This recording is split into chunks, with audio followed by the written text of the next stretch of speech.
Bien, allô, allô. On a récupéré les micros et on s'apprête à sortir. Pour la journée mondiale de l'eau, nous sommes partis dans les rues de Paris pour interviewer des gens pour savoir ce qu'est l'eau pour eux. Bonjour, quels sont vos prénoms? Jeanne. Driss. Et votre âge, si ce n'est pas indiscret? 22 ans. Et 22 ans aussi. Eh bien, merci. Nous faisons un podcast radio sur les thèmes de l'eau. Donc je voudrais savoir, c'est quoi l'eau pour vous? Alors moi je ne bois que de l'eau, j'adore l'eau. Je trouve que ça a à la fois un goût très fort dépendant des eaux différentes et à la fois c'est assez neutre pour qu'on puisse l'accorder avec n'importe quel type de nourriture, de moment, etc. Merci. Et pour vous? Pour moi, c'est la meilleure boisson du monde et la base de la vie. D'accord, merci bien. Est-ce que vous faites des gestes au quotidien pour économiser l'eau? Ah, alors oui, je pense qu'il faudrait faire plus.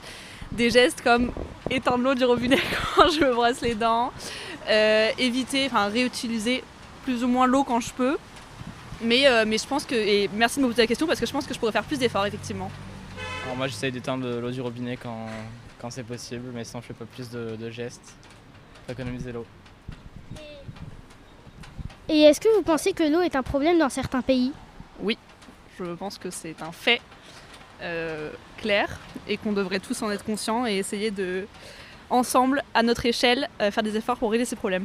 Et vous? Alors, je pense qu'il y a quelques pays où effectivement la situation de stress hydrique est très exacerbée et qu'il y a vraiment des pays qui manquent d'eau. Après avoir interrogé quelques personnes dans la rue, nous nous dirigeons vers la boulangerie. Nous vous contacterons prochainement pour savoir ce qui se sera passé. Alors, on a essayé d'interroger le boulanger, mais ça s'est pas bien passé comme prévu, vu qu'ils étaient encore en plein travail. C'était une mauvaise idée. Là, on est devant la boulangerie et on attend que quelqu'un de pas pressé passe. Elena, pouvez-vous me faire un petit résumé de la situation depuis que nous avons commencé le micro-trottoir? Alors déjà, on a dû faire l'aller-retour parce qu'il pleuvait, tout ça.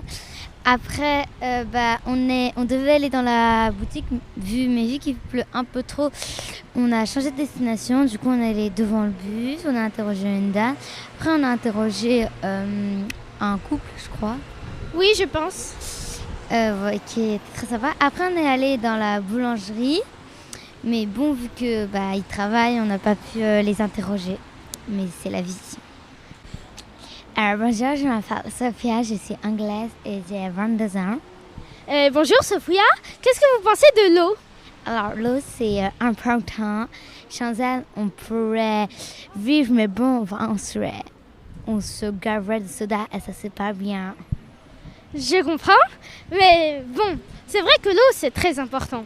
Et est-ce que vous pensez que l'eau peut être un problème dans certains pays? Oui, parce que dans certains pays, l'eau coûte très cher alors que c'est vital pour vivre. Et est-ce que vous pensez que l'eau peut avoir des goûts différents en fonction de la source? Personnellement, j'ai goûté toutes sortes d'eau. Je trouve qu'elles ont tous le goût pareil. Elles ont une sorte de goût, mais je n'arrive pas à le définir. Eh bien, merci Sophia. C'était très intéressant. Merci et au revoir. Ouais, c'était super. Personne n'a cru que t'étais Elena. Ok, vas-y à toi. C'est moi qui t'interroge. Nous sommes en compagnie d'un garçon. Comment vous appelez-vous? Je m'appelle Martin. Alors, nous allons vous poser quelques questions sur l'eau si ça ne vous dérange pas. Bien sûr que non, voyons. Alors, si vous deviez faire une définition de l'eau, qu'est-ce que ce serait pour vous? Alors, pour moi, l'eau, c'est quelque chose de vital, quelque chose d'important. Sans l'eau, on ne peut pas vivre, tout simplement. Je pense que l'eau, c'est important partout, pas seulement dans le monde, ni pour seulement les êtres humains. Toute chose a besoin d'eau, une plante, un animal, tout. Comment penserez-vous que dans le futur, pourrions-nous nous passer d'eau? Je pense que non, parce que même dans le futur, le corps humain aura encore et toujours besoin d'eau, comme les animaux et les plantes. Est-ce que vous avez l'impression que l'eau est problématique dans certains pays? Évidemment, il y a certains pays qui n'ont pas accès à l'eau potable, ou alors très très peu. Il y a des pays riches, et les pays pauvres. J'ai l'impression que les pays pauvres ont vraiment beaucoup de problèmes avec l'eau, mais il y a une ville appelée Singapour qui a également énormément de problèmes, car c'est une ville riche et les riches consomment beaucoup plus d'eau.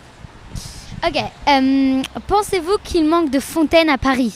Je pense que peut-être devrait en trouver un peu dans les rues parce que je trouve qu'il n'y en a que dans les parcs. Ok, bon, eh bien merci Martin et au revoir. De rien. Il est en train d'interroger quelqu'un. Je parle bien de Armand, la seule présence masculine du groupe. Nous sommes en moment même avec Rakia qui va nous donner sa conclusion